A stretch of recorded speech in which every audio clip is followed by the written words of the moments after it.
Let's get salty!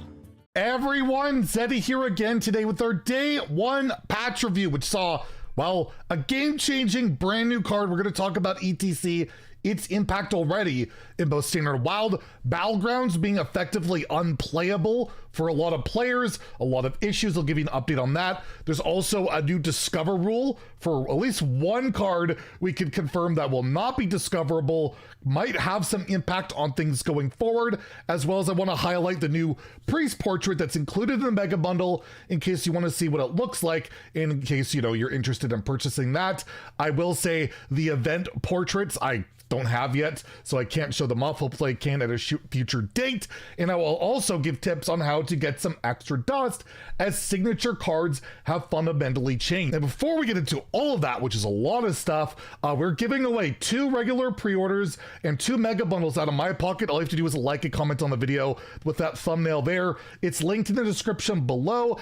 I'm going to add a mega bundle for every 1,000 subs we get till all the cards are revealed. And again, I will not be announcing the giveaway winners until all the stuff is revealed. Please ignore any comments or telling you a message on Telegram or anything like that. If you win, I will heart your comment, I will post it in a video, and get you to reply to me on Discord or by email. Anyways, ETC Band Manager is the brand new card. If you log in right now, you get it for free. While building your deck, assemble a band of 3 cards. And how does that work? Let's see how I want to add it to my minion Frost DK. I can add the card to it. We've got the band, and I can add 3 cards that are not currently in my deck. So I can add a tech card, like I want to destroy a location. I could throw it in there. Maybe I want some value. We put Elise Starseeker in there, and then maybe, I don't know, I want a taunt, and I put Gear Grubber in there. And then once you play ETC, then you will be able to discover one of those 3 options and play them. And if you bounce him or whatever, you can discover the same option again. It is interesting to note, at least for Deathlight, it does follow rune deck building. So I'm triple frost, I can't use blood, but there are exceptions to that rule. As noted by Leo Robles here, the set lead for this expansion. Congratulations to him, first time he's leading a set. Follow him on Twitter if you haven't already. Been following, interacting him with him for years. Awesome guy. He noted that what you got here, 4-cost card, you can break some deck building rules with ETC. You can put some odd cards into your even deck. It's also been noted that with like Dark Bishop Benedictus, you can put holy spells into there, and since it's not in your deck, it doesn't ruin that start of game effect. So some cards you can break the rules of the game with it, but overall this card is just allowing players to slot in flexible cards. A popular pick I've seen is like Rivendare. You queue into a greedy control deck, hey, I can run in a win condition that wins the game. In Wild, Lotheb, very popular pick, or like an Eater of Secrets. You're worried about the pesky Armor Druid, you can run Plate Breaker or run a Geist for Jade Idol. This card is going to be auto-include in a lot of decks going forward. It's really opened up things, and I so far I welcome it. The only issue I have is certain possible broken interaction. You know, for example, maybe we have the return of Quest Mage because you can put Potion of Illusion into ETC. Play your Romath, you play ETC, you got infinite potions, right? You just keep potioning your ETC and all of that. It's a bit slower, but Engine claims to have done this in turn 7. There's also always Shadow Step shenanigans. So again, another reason I'm hoping that card's on the core set. But overall, a really rad card, and I definitely recommend logging into Hearthstone and trying it out. And you know what else you should try out? There is an event going on. I haven't even done this yet, so we could do this together, where you get the whole spiel of the Headliners Tour, and then you get to pick between 3 different portraits. Got the Jam Kingdom, the Mage portrait, and you get to see what your rewards are. By the way, highly recommend do not open any of these class packs, because you can wait till rotation. We had a video on that earlier. Wait till rotation, you get new expansion cards. You have the Druid skin here, which all these will be purchasable in the shop later. So if you get one for free, you can buy the other 2 later. And we have this new class called Warrior. Don't think it's quite playable yet, but you have Rakara, so you can kind of preview that. I don't know which one I'm gonna pick. I gotta go with Rakara, Rock or Rakara. By the way, why didn't they spell Rakara? Let's go Warrior.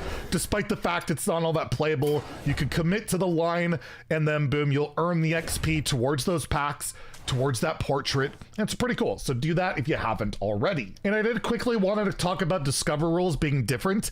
A Climatic Necrotic Explosion, right? This legendary spell. It's like, oh man, I'm gonna get that off Vizier and all sorts of stuff. This card has been confirmed by Leo that you will not be able to discover this card. It was kind of discussed, can you discover it? And Leo said, actually, one caveat, this card cannot be discovered or randomly generated.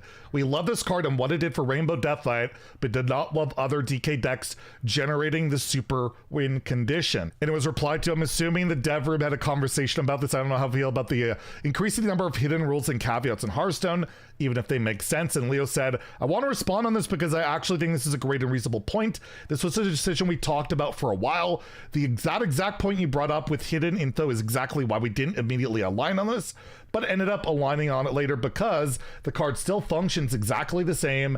It being absent from random generation pools is hidden info, but most of the time you aren't purposely aiming specifically for this unless your name is Mark, of course. A Discover showing you 3 cards that aren't this isn't particularly that suspect. Knowing that info definitely changes how you'll play with certain Discover cards, but not knowing that info isn't really harming your gameplay experience from what it's intended. Keeping this card to Rainbow is exactly what it's aimed for. So be aware of it. You will, at least as long as the technology is working properly, not be able to generate this randomly, although there is a chance he doesn't know. Maybe he'll be able to get off like Yogg's Puzzle Box in Wild, or Yogg might be able to cast it. That might be the only way to do it, but in terms of Discover, or like, you know, Sunwell, you're not gonna be able to randomly generate this card. And the other big issue day one was the launch of Battlegrounds Buddies. RDU summed it up pretty well. Battlecry, you are immune to disconnect for 1 turn. I tried playing a little bit myself. It was super laggy. I kept getting disconnected. It was a mess. I don't know what's going on. Slissa had the same issue. Playing BGs is painful right now. I can't. So if you're having issues playing Battlegrounds, yeah, you're not the only one. It's really bad, at least from my experience. It was unplayable. I just stopped playing. And it is noted in the latest known issues highlighted by Ben Hearthstone here that there's issues quite a bit with Battlegrounds. Denathrius was removed because there was issues with that.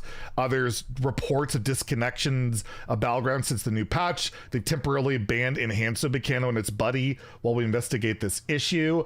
This team is aware that the new hero power animation for Inza Shaman hero skin is missing.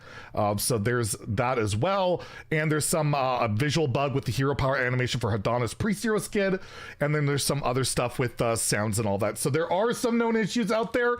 Battlegrounds not working so great. Just relaunch buddies and all that. But yeah, it is what it is, and be aware of it. Hopefully they fix that stat because yeah, that's a really crappy experience. And before we get into the new portraits, I did want to talk about the rework of signature cards. I briefly mentioned this yesterday. They look a lot better.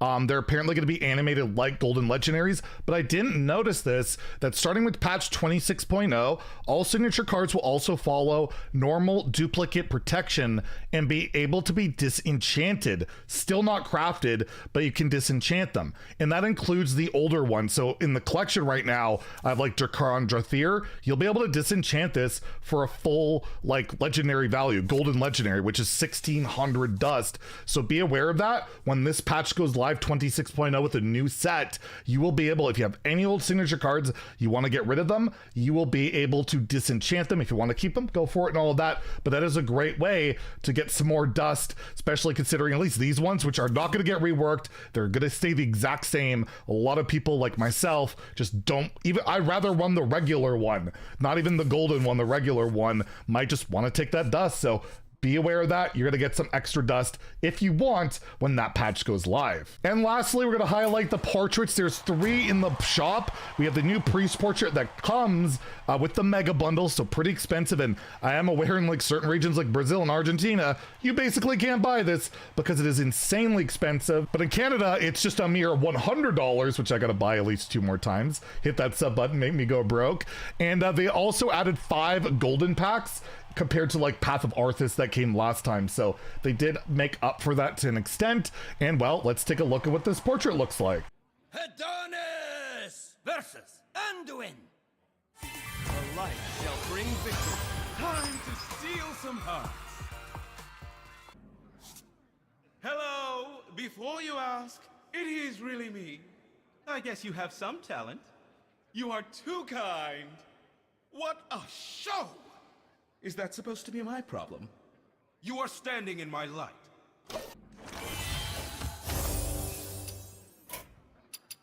You win! Get me out of here! Next, we have the Inza Shaman Bundle, which comes with 5 packs.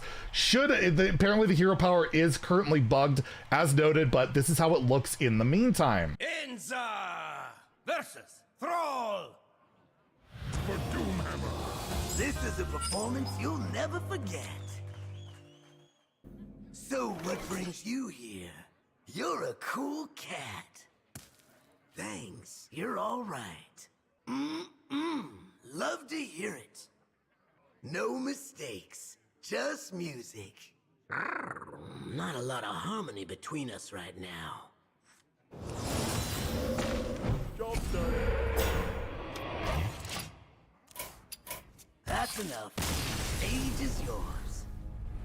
Again, this costs $18.75 Canadian, $1,500 runestones, or 1,500 runestones, and you get a pretty cool card back to go with it. And then we have the center stage of Valera portrait. This is more of a basic portrait, nothing too crazy about it, but this is how she looks like. Valera versus Valera. Watch your back. Roll out the red carpet. Hello. Need an autograph? Job's done. You have great potential. You deserve credit for that. Iconic. None of the fans will notice. You can't compete with my talent.